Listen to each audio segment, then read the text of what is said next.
Amara stood in front of her dressing table, looking at herself in the mirror. She was carefully putting a golden brooch on her blue blouse. Amara had been married to Kelechi for 5 years now. This year she wanted to celebrate their anniversary in a special way. For weeks she had been preparing surprises. She wrote personal wishes, learned to cook his favorite dishes in secret, and made a photo album of their story. That morning, Kelechi surprised her with something unexpected. "I also have something special planned," he said with his usual smile. "We are going to the sea. I rented a private boat just for you and me." Amara's eyes lit up. "You did that?" she whispered, hugging him tightly. "Lately you had been so distant. I thought you had forgotten." He hugged her back, but his arms felt stiff. She did not notice it. She only saw the man she still loved. For her, this trip was a new beginning. For Kelechi, it was an ending. They arrived at the private dock. Amara touched Kelechi's hair and closed her eyes to breathe the salty air. "It's beautiful," she whispered, amazed by the golden horizon. Kelechi helped her gently onto the boat. As the boat moved away from the shore, Amara did not see Ngozi dressed in white, sitting in a car parked far away. Ngozi was watching them get on board. While the boat sailed away, Kelechi served wine. "To a new start," he said, raising his glass. They smiled at each other and talked for a long time. Amara spoke about their first meeting, about Kelechi's laugh that she missed, and her wish to have a child soon. Kelechi nodded without really listening. His mind was somewhere else. "Come to the edge," he said as sunset was coming. "We could take a photo with the light behind us." Amara laughed, pushing her hair back. "You want photos with me again?" she said happily. She walked toward him with open arms and an overflowing heart. He placed himself behind her. For a second, the world stopped. Then in one quick move, everything changed. Amara's scream tore through the air. Her body hit the water violently. Kelechi watched as the ocean swallowed his wife without a sound. With cold calm, he threw his scarf after her. "Goodbye, Amara," he whispered before returning alone to the bridge of the boat. The waves crashed slowly against the boat, as if they did not know about the heavy silence that had just fallen. Kelechi remained frozen, his eyes fixed on the place where Amara had disappeared. Her scream had been just a short echo, quickly covered by the sound of the sea. He did not throw a life ring, he did not shout for help. Instead, he took out his phone, breathed deeply, then dialed a number. "Hello, Captain, this is Kelechi," he said in a shaking voice. "My wife..." She slipped. She fell overboard. He let his voice break as he fell to his knees, grabbing the edge of the boat. But no tears flowed. Just controlled silence, a well-practiced act. And the quiet tick-tock of his expensive watch. Somewhere far from there, Amara was fighting against the waters. Her arms beat desperately, but her voice had died out. Her sight was blurred. Her heart was broken long before her body touched the ocean. On the coast, Ngozi waited in the city that Kelechi had quietly told her about. When the phone call came, she smiled while pouring a glass of wine.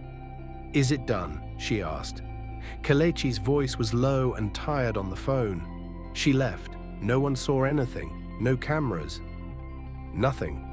Ngozi's heels clicked against the marble floor as she walked to the big window. "So now it's just us," she whispered. On the boat, Kelechi repeated his plan.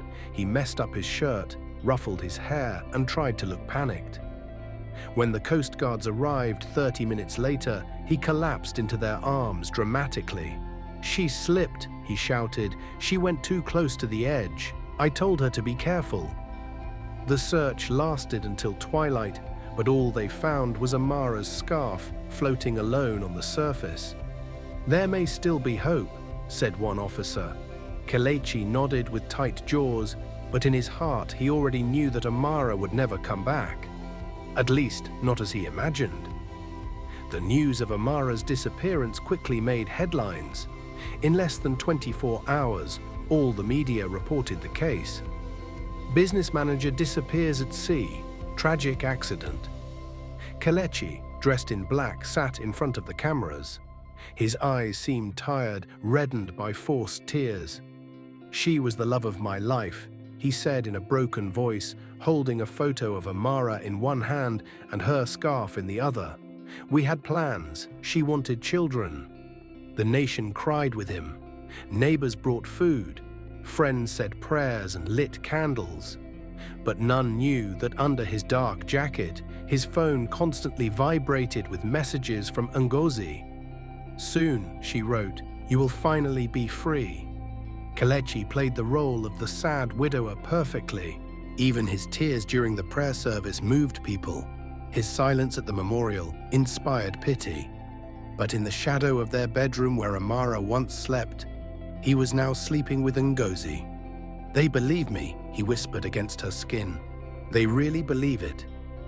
Ngozi had moved into Amara's house in less than 3 weeks. She said she wanted to support Amara's mother, who was still shocked by the news. Her mother had welcomed her with open arms. "Amara loved you like a sister," she said. Ngozi replied with a slight smile. "And I loved her too," but she walked barefoot in the house, opened drawers, tried on jewelry, and lay on the bed that Amara used every morning. "All this should have belonged to me for a long time," she whispered one evening while Kelechi took off his shirt. But Kelechi was no longer the same. Dark circles under his eyes grew thicker. The smell of alcohol stayed on his breath. It was no longer guilt that knocked at his door. It was terror that was destroying him. "I did it for us," he said one evening with a frozen look at a portrait of Amara. Ngozi rolled her eyes. "You did it to be free, so act like it." But Kelechi no longer slept. In his dreams, he heard waves. In mirrors, he saw Amara's face. And in the silence of the night, he heard something scarier than screams: emptiness. Emeka stood quietly at the back of the church with his hands joined in front of him. He watched the ceremony honoring Amara. He had not come because he was not sad, but because he did not believe this story. Something was wrong. He knew Kelechi since childhood. He had always found him ambitious, yes, but never evil. And Ngozi, she did not even pretend to be careful. Emeka had caught them a few months earlier, whispering in a corner, standing far too close together.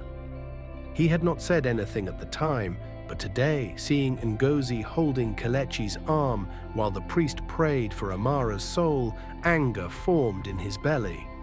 She didn't like the sea, he whispered to himself.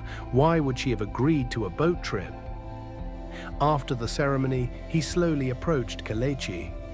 "If I can do anything," he said. Kelechi raised his head too quickly. "We just try to hold on," he said. But Emeka's eyes did not leave Ngozi. Her fingers never let go of Kelechi's during the whole time. Meanwhile, miles away from the city, the world remained silent. In a small fisherman's hut at the edge of a forgotten coast, a young woman lay unconscious. Her back was covered with bruises. Her fingers still gripped a piece of floating wood, and on her finger, a wedding ring held tight to her swollen skin. 2 local fishermen named Uche and Eze had found her holding onto the board like life itself. "She is not from here," whispered Uche, placing her on a mat. "But she was not dead either," replied Eze, looking at the weak breath that still moved up and down her chest. They took her to the village healer, an old woman called Mama Adaize. She had grey hair, a calm look, and sure hands. She examined her for a long time. "The sea tried to take her, but it failed," whispered Mama Adaize. "Let's see if she still wants to live." For days, the woman remained in a dreamless sleep, but her fingers moved, her lips whispered a name, and one evening, her eyes opened suddenly. "Who am I?" she asked, but in this room, no one yet knew the answer. The days were mixed up in the little house of Mama Adaize. The air always carried the smell of shea butter and burned herbs. The young woman, still without memory, remained lying on an old mattress covered with a faded cloth. Each time she heard the crash of waves, her eyes filled with fear. "We found you half dead," Mama Adesi had told her, putting ointment on her arms. "The sea spit you out. That means your story is not over." But at night she woke up screaming, suffocating, as if her lungs were still full of salt water. Each time, Mama Adesi would sit next to her gently. "My daughter, breathe. You are safe here." She held on to this voice more than any name because hers was lost. "Who am I?" she asked often, but she always ended up shaking her head, her lips trembling. Over time, her physical injuries healed faster than her memory. She began to help Mama Adesi. She watered plants, swept the courtyard. Her actions were guided by body memory that she did not always understand. Sometimes she stared at her own hands for a long time, looking at the ring which refused to leave her finger. "You were married," noticed Mama Adesi one day. "Maybe you were a wife." The young woman touched the ring, then her belly. "I have emptiness in me," she whispered, as if I had lost someone. At night she drew on pieces of paper, shapes of eyes, lips, the back of a man. "Your memory is like a room closed from the inside," Mama Adesi told her one evening. "When you are ready, the door will open." One evening, she walked alone to the shore, barefoot in the wet sand. She looked at the sun setting. "I don't know who I am, but I survived," she whispered. Behind her, Mama Adesi's soft voice answered, "For now, we will call you Kioma." And Kioma learned to live with this new name, like learning to wear new skin. Kioma slowly got used to her new life, like putting on comfortable clothes. Life in this small coastal village was simple and healing. She learned to cook on wood fire, to make palm oil by hand, and to work gently with the women at the market who teased her about her beauty and unusual quietness. But despite the smiles, pain remained hidden inside her. A pain that came back with each full moon. She sometimes found herself staring at small children's shoes in the market stalls, feeling sad in her chest without understanding why. One day, when she passed a mirror in a roadside shop, she stopped. Her eyes saw something. Something in her own eyes made her step back. "Are you afraid of yourself?" asked Mama Adesi, placing a comforting hand on her shoulder. "You are much more than what you forgot." The nightmares never left her.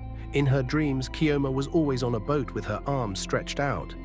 Then suddenly, the cold, a hand that pushed, and betrayal deeper than the sea. She woke up in tears, her breath short. "I feel like I loved someone, and that he tried to kill me," she said one day to Mama Adesi. The old woman looked at her for a long time. "Love does not always come with kindness," she whispered. Kioma nodded slowly. The months passed. The wall of one of the rooms in Mama Adesi's house was covered with Kioma's drawings, expensive watches, a big city, a woman with high cheekbones. "You were someone important," said Mama Adesi one afternoon, looking at the drawings. "Someone who lived a different life from this one." Kioma looked at her fingers stained with ink. "I must remember," she whispered, "not only for me, but for those I may have left behind." There was no answer, just the wind in the trees. A wind that sounded more like a voice than a breeze, as if the past was whispering to her. Back in the city, Ngozi walked through the big hallways of the house that was once called Amara's home. She had changed it to look like her. Golden mirrors had replaced family photos. Velvet curtains covered windows that once had sweet cotton. Even the smell had changed. Now a sharp, flowery scent filled the air. "It's all mine now," whispered Ngozi, sitting in Amara's old favorite chair. "Everything that should have belonged to me." But behind this luxury, her happiness was fake. Her special relationship with Kelechi was falling apart. Kelechi was moving away from her again. His nights were longer, his breath smelled of alcohol. "You promised me forever," she shouted one evening when she saw him come in drunk. "You said we would be happy once she was gone." Kelechi leaned against the doorframe, silent. His eyes were red, his face empty. "I don't sleep anymore," he whispered. I hear her voice. I see her face in the bathwater. Ngozi stepped back, cold with fear. She's dead, Kelechi. She died at sea. He laughed bitterly. So why do I feel like she's not? That night, Ngozi curled up in their bed, pain in her belly. On the balcony, Kelechi smoked cigarettes. Outside, the shadows seemed to move too quickly. 2 weeks later, the baby was no longer there. She collapsed at the table without a word. The doctor spoke of stress. Kelechi said nothing. He did not support her at the hospital. He avoided her eyes. When she returned, she found Amara's wedding dress thrown in a trash bag in the hallway. I don't want to see her face anymore, mumbled Kelechi as he passed. But it was not Amara's image that haunted him. It was what she had left behind. Silence. Such heavy silence that it echoed in each room. During this time, Kioma was sitting on the steps of Mama Adeyezi's house, peeling beans. Suddenly she stopped. The smell of the strong, salty sea that morning triggered something. Her breath caught. Without realizing it, she traced shapes in the dust with her finger. A circle, a square, then a face. The eyes of a man. Intense, cold, calculating. Her hands shook. Mama, she whispered, there is a man. I believe he pushed me. I saw him. Mama Adais came slowly, kneeling by her side. What do you see? She asked gently. Kioma touched her ring. I remember his hand. He wore the same ring. He had it on when he did it. That night, the nightmares were more violent than ever. Kioma woke up suddenly. He left me there, she cried. He wanted me to die. Mama Adais sat beside her and placed a wooden box on her lap. Inside was the scarf they found with her, the ring, and a locket containing an old wedding photo. A man, a woman, a smile frozen in time. Kioma stared at the photo. I think it's me, she said finally, tears flowing freely. My name is Amara. The name tasted both distant and familiar. She cried not because of the memory, but because of everything she had lost. He betrayed me, she whispered with an empty voice, and the world believes I died. Mama Adais took her hand. So maybe the world must learn that this is not true. Kioma closed the box and breathed deeply. Not yet. I want to know all the truth first. Then I will decide what they have the right to know. Back in the city, Kelechi fixed his collar in front of the mirror of his new office. An office that 3 years earlier still carried Amara's name. Through false documents and a quiet vote by the board of directors, he had absorbed her business into his own operations. The newspapers now called him visionary engineer who became business king. But behind these great titles hid a much darker truth. The company's money was unstable. Suppliers threatened to break contracts. Employees resigned in large numbers. Even Ngozi, once so proud and confident, now spent her days walking around the living room, worried. Why do you always look behind you? She asked Kelechi one morning. He did not answer. He had started receiving anonymous emails with simple, terrifying lines. You buried more than a body. These are just games, said Ngozi, shrugging her shoulders and trying to ignore them. But Kelechi could not ignore them. Deep down, he feared it was not just a game. He feared that it was real. During this time, Emeka sat in his office, looking through the accounts of Kelechi's company. Something was wrong. Certain contracts had been signed before Amara's disappearance, and the signatures were too perfect, too clean. Then a photo appeared on his screen, Kelechi and Ngozi arm in arm. The date below showed 1 week before Amara's death. The date did not lie. Emeka leaned back, his jaw tight. Did you really think you could fool us all? He whispered. He began to investigate quietly. He questioned former colleagues, pressed the lawyer in charge of Amara's inheritance. The more he dug, the more his suspicions became certainties. Kelechi had not simply rebuilt, he had planned everything. If Amara is alive, whispered Emeka, she will burn this lie to ashes. And somewhere in a small workshop near the sea, Kioma sketched in pencil the exact plan of Kelechi's office from memory. She looked up and whispered, "This is exactly what I plan to do." The sun rose over the city, lighting up the still sleepy streets.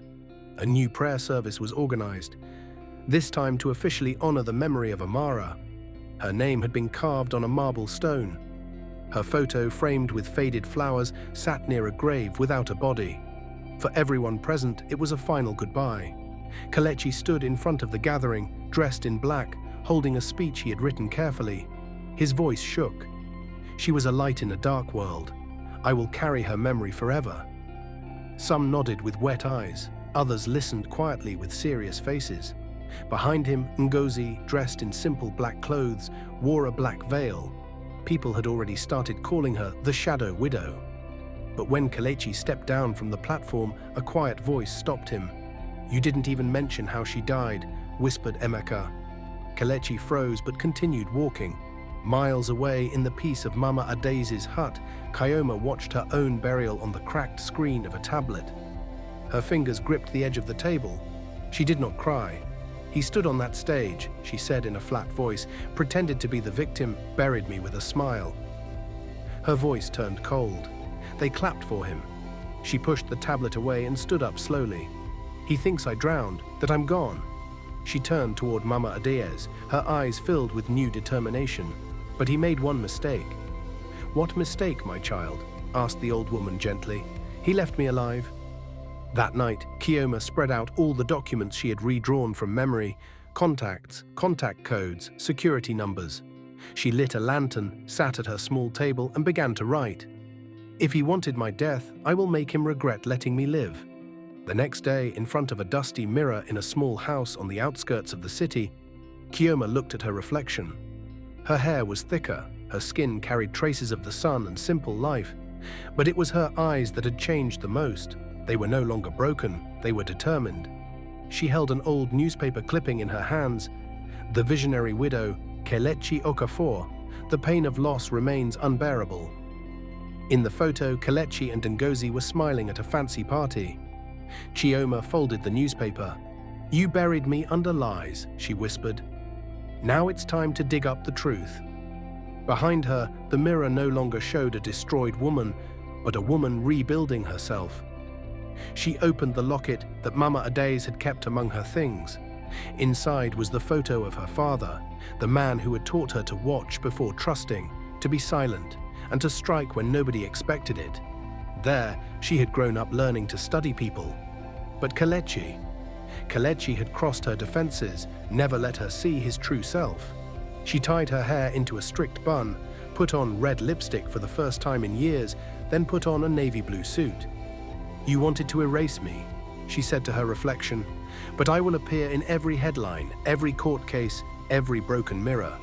She straightened up. Amara is dead. You are going to meet Kioma, and she does not forgive. Kioma arrived in the city like a shadow carried by purpose. She entered a world that had once been hers, now filled with lies, betrayal, and false appearances. But she had changed. Gone were the flower dresses and soft colors. She now wore structured suits, dark lipstick, and icy confidence that attracted looks without ever inviting contact.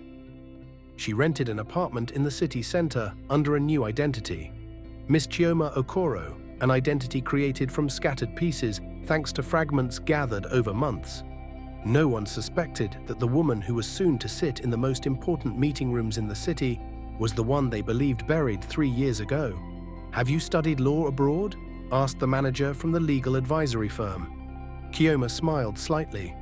I survived much worse than a courtroom, she replied in a controlled tone.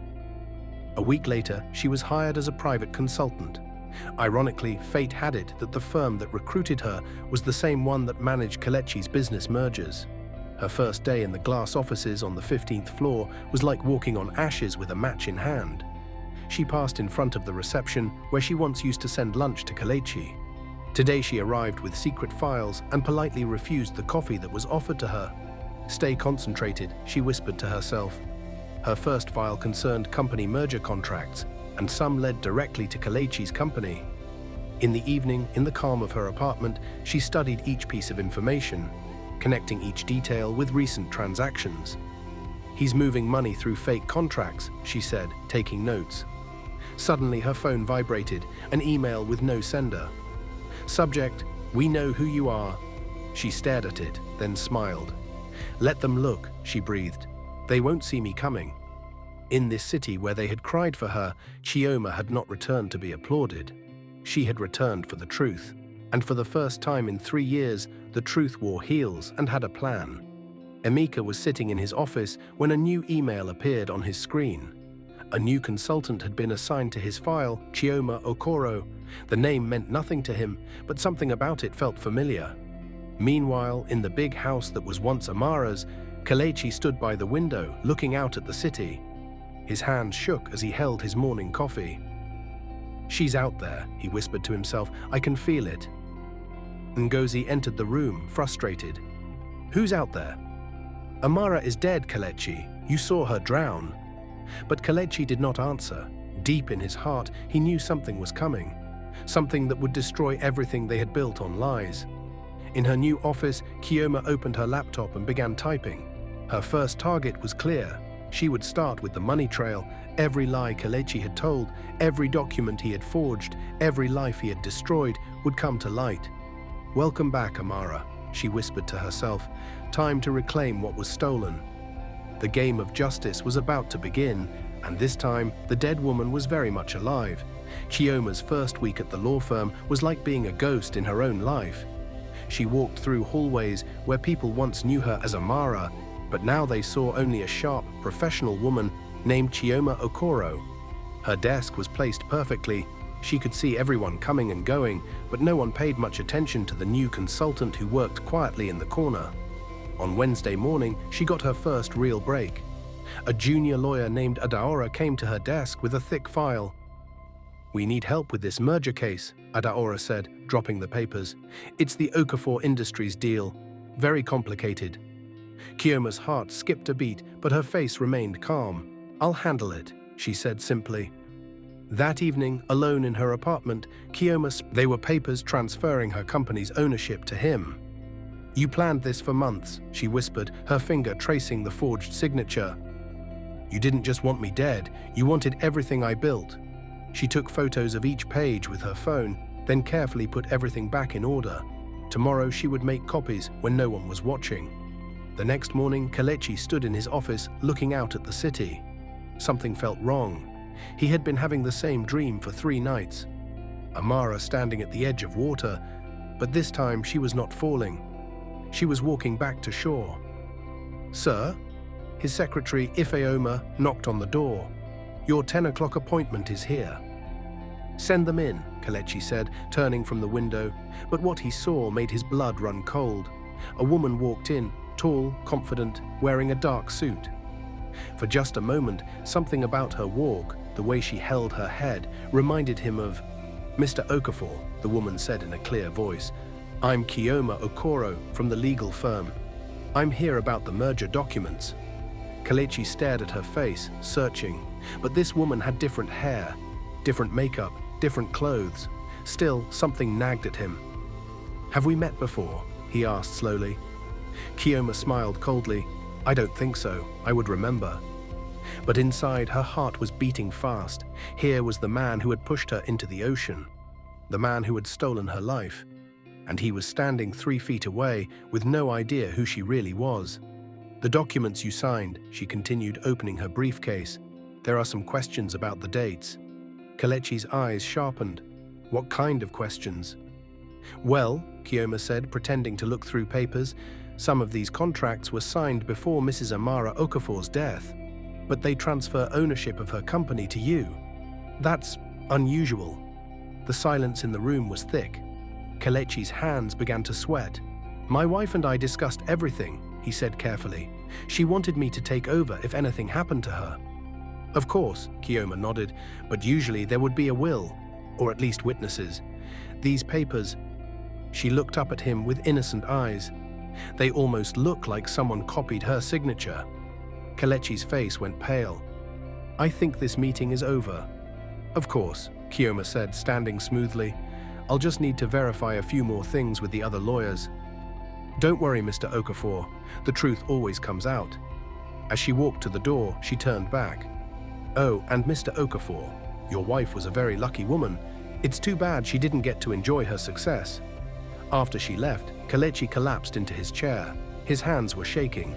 There was something about that woman. something that made him feel like Amara was in the room. He grabbed his phone and called Ngozi. "We have a problem," he said when she answered. Meanwhile, Kioma walked through the city streets, her heels clicking on the pavement.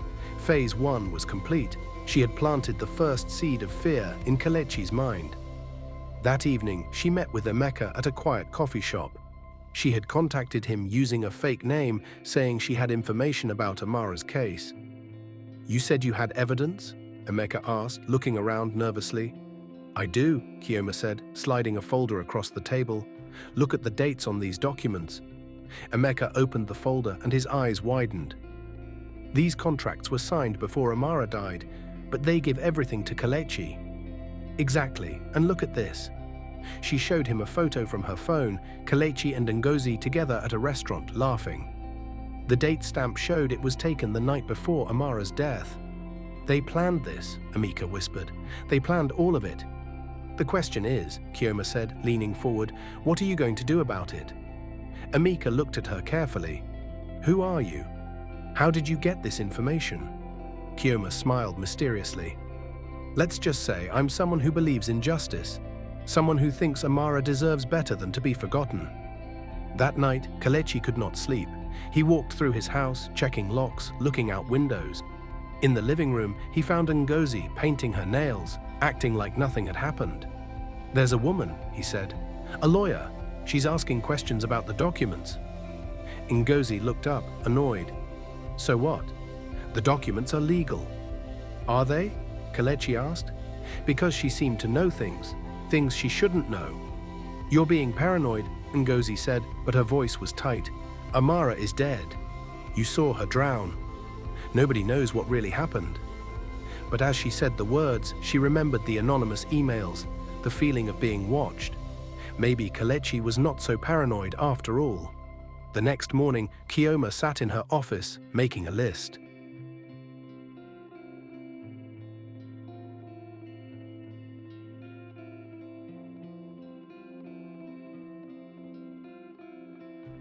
On the paper, she wrote 3 names: Kelechi, Ngozi, and at the bottom, her own real name, Amara.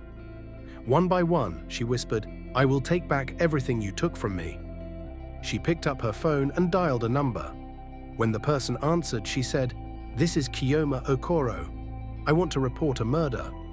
The game was no longer just about justice. It was about bringing the dead back to life and making the living pay for their crimes. The police station was busy that morning when Detective Inspector Chima received the call. A woman named Chioma Okoro wanted to report a murder, the murder of Amara Okafor, a case that had been closed 3 years ago as an accident. "Ma'am," Detective Chima said when Kioma arrived at his office, "this case was investigated thoroughly. Mrs. Okafor fell from a boat. It was ruled an accident." Kioma sat down calmly and opened her briefcase. "What if I told you that Amara Okafor was murdered by her husband? And I have proof." She laid out the documents, the contracts signed before Amara's death, the photos of Kelechi and Ngozi together, bank records showing money transfers. Detective Chima studied the papers carefully. "This is interesting, but it's not enough for murder charges. This could just be bad timing." "Then what about this?" Kioma pulled out her phone and played a recording. It was scratchy, but voices could be heard. "She suspects something." It was Kelechi's voice. "Then we do it tomorrow on the boat." Ngozi's voice. "Make it look like an accident." Detective Chima leaned forward. "Where did you get this?" "Someone who was there," Kioma said simply. "Someone who heard them planning." It wasn't true. She had created the recording using voice clips she had collected, but it sounded real enough. "I need to verify this," Detective Chima said. "If this is real." "If it's real, then 2 people got away with murder for 3 years," Kioma finished. That afternoon, Detective Chima and 2 officers arrived at Kelechi's office. The receptionist, Ifeoma, looked nervous as she called up to announce them. "Mr. Okafor, the police are here to see you." Kelechi's blood turned to ice. Through his office window, he could see the police cars outside. His hands shook as he straightened his tie. "Send them up," he said, trying to keep his voice steady. When the officers entered, Detective Chima showed his badge. "Mr. Okafor, We need to ask you some questions about your wife's death." "I already answered everything 3 years ago," Kelechi said, but sweat was forming on his forehead. "New evidence has come to light," Detective Chima said. "Evidence that suggests your wife may have been murdered." The word murdered hit Kelechi like a punch. He sat down heavily in his chair. That's impossible. She fell from the boat. I tried to save her." "Did you?" Detective Chima asked. "Because we have reason to believe you planned her death with someone named Ngozi." Kelechi's face went completely white. "I don't know what you're talking about." "We'll need you to come to the station for questioning," Detective Chima said, "and we'll need to speak with Miss Ngozi as well." After the police left, Kelechi immediately called Ngozi. His hands were shaking so badly he could barely dial. "They know," he said when she answered. "The police know about us. About the plan." There was silence on the other end. Then Ngozi's voice, cold and angry. "What did you tell them?" "Nothing. But they have evidence. Someone recorded us." "That's impossible. We were alone when we talked." "Then how do they know?" Kelechi shouted. Meanwhile, Kioma sat in a restaurant across from the police station, watching through the window as Kelechi was brought in for questioning. She sipped her tea calmly, feeling satisfaction for the first time in 3 years. Her phone buzzed. A text from Emeka. "It's working." Kelechi looks terrified. She smiled and typed back, "Good, phase 2 complete." But Kioma's plan was bigger than just getting them arrested. She wanted them to feel the same fear she had felt when Kelechi pushed her into the ocean. She wanted them to lose everything, just like they had tried to make her lose her life. That evening, Ngozi paced around her living room like a caged animal. The police had questioned her for 3 hours. They knew about her relationship with Kelechi. They knew about the money. They even seemed to know things she thought no one could possibly know. "Someone is helping them," she said to Kelechi when he finally came home from the police station. "Someone who knows too much." "But who?" Kelechi asked. "Everyone who knew about us is—" He stopped. His face went pale. "What?" Ngozi demanded. "That lawyer, the woman who came to my office asking about the documents. There was something about her." "What kind of something?" Kelechi shook his head. "I don't know. But I want to find out who she really is." The next morning, Kelechi hired a private investigator named Obina to look into Kioma Okoro. But Kioma had been very careful creating her false identity. The investigator would find school records, work history, even photos, all fake, but very convincing. While they searched for answers about her, Kioma was busy with phase 3 of her plan. She had contacted a journalist named Aduni who worked for the city's biggest newspaper. "I have a story for you," Kioma told her over coffee, "about a businessman who murdered his wife and stole her company." "That's a serious accusation," Aduni said. "Do you have proof?" Kioma slid a folder across the table. "Everything you need is in there. Documents, photos, timeline. The police are already investigating." Aduni opened the folder and her eyes widened. This could be the biggest story of the year." "It could be," Kioma agreed, "if you're brave enough to tell it." 3 days later, the headline appeared on the front page of the morning newspaper. "Business king accused of wife's murder. Did Kelechi Okafor kill for money?" The article detailed everything: the forged documents, the secret relationship with Ngozi, the suspicious timing of contracts signed just before Amara's death. By noon, the story was everywhere: television news, radio shows, social media. Kelechi's photo was on every screen in the city, with the word murder underneath. Kelechi's business partners began calling, demanding explanations. Clients cancelled contracts, employees quit. In one day, everything he had built began to crumble. "This is all your fault," Ngozi screamed at him that evening. "If you hadn't been so obvious with those documents—" "My fault?" Kelechi shouted back. "You're the one who said to kill her. Don't you dare blame me, you're the one who pushed her." They stood in their living room shouting at each other, not knowing that across the street, Kioma sat in a rented car, watching them. She could see them fighting through the window. She smiled coldly.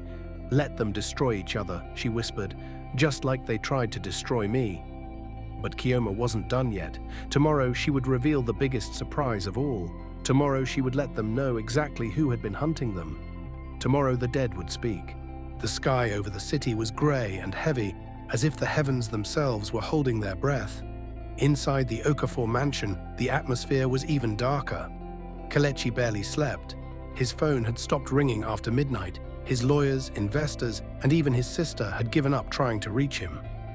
Ngozi had locked herself in the guest room, and he hadn't heard a sound from her since their argument. He dragged himself to the kitchen and poured black coffee into a trembling cup. Before he could take a sip, the doorbell rang. He froze. Cautiously, he approached the front door and opened it. No one. But lying on the doorstep was a slim black envelope with his name written in elegant handwriting. Kelechi snatched it up and opened it. Inside was a single sheet of paper. The truth cannot drown. Come to 17 Spot Bar, meet me at 7 p.m. He reread it 3 times. The address was familiar. It was the private dock where Amara had fallen from the boat. His heart pounded. Later that day, at the police station, Detective Chima sat at his desk, staring at a new forensics report. The voice analysis had just come back on the mysterious recording Kioma had submitted. The report was damning. Based on waveform and intonation analysis, the audio file appears to be a composite of spliced voice samples. Authenticity is questionable, he frowned, so it was faked. He picked up the phone to call Kioma, but her number was suddenly unreachable. No voicemail, no forwarding. He stood up, a cold sense of unease growing in his gut. At 6:58 p.m., Kelechi arrived first, stepping out of his black car and walking toward the edge of the dock, where the water lapped against the wooden posts. It looked just as it had that night, except now the silence was louder, heavier. Then he heard a second car, Ngozi. She got out slowly, eyes narrowed. "You brought me here." "I didn't," Kelechi said. "I got a note." She held up an identical envelope. Before they could say anything else, a third vehicle pulled up, a sleek grey sedan. The door opened and out stepped Kioma. But she wasn't alone. An older woman stepped out behind her, supported by a cane. Her gait was slow but deliberate. Kelechi's jaw dropped, his knees nearly buckled. Ngozi gasped. No, that's not possible." The woman looked directly at them, her eyes burning with rage and life. It was Amara, alive. Kelechi stumbled backward, gripping the railing. You died. I saw you drown." Amara stepped forward. Her voice was steady and lethal. "No, you tried to kill me, but you failed." Kioma stepped beside her, her expression no longer cold, but blazing. "You didn't push a helpless woman into the sea. You tried to murder a storm." 1 year earlier, flashback, Amara had survived the fall. A fishing boat had pulled her from the sea hours later, unconscious but alive. She had suffered broken ribs and a concussion, but when she woke in a rural clinic days later, she said just one thing: "Don't tell anyone I'm alive. I need to disappear, and then return on my terms." With help from Kioma, an old friend from university who had gone into law and owed Amara her life, they created a plan. Kioma built the false identity, collected evidence, and crafted a story so airtight it would force the truth to the surface. Amara watched from the shadows as her company was stolen, as her husband moved in with her best friend, as lies became headlines, and she waited. "You buried me with greed," Amara said, her voice trembling now. "Now the world will bury you with truth." Kelechi collapsed to his knees, hands gripping his head. Ngozi looked around wildly, as if hoping someone would declare this a nightmare. But no help came, because the final act had already begun.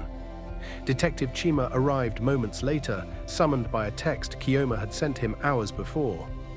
When he saw Amara standing there, alive and breathing, he stopped cold, then slowly reached for his radio. "Detective Chima to Central. We need immediate backup. I'm at 17 Spot Bar. Suspects in the murder case are here, and the victim is alive." 3 days later, the news exploded again. "The dead returns, Amara Okafor alive, murder suspects in custody." Kioma watched from a balcony as Amara held a press conference, dressed in white, standing tall. The city wept. Justice had come full circle, and the hunter returned to the shadows, silent and satisfied. But her war wasn't over. Kioma had seen too many victims silenced by power, by wealth, by men like Kelechi. Now she had a new purpose, and her next target was already in her sights. If you liked the story, please leave a comment and your thoughts. If you were the one, what will you do? Thanks for watching. We really appreciate your support. Have a nice day.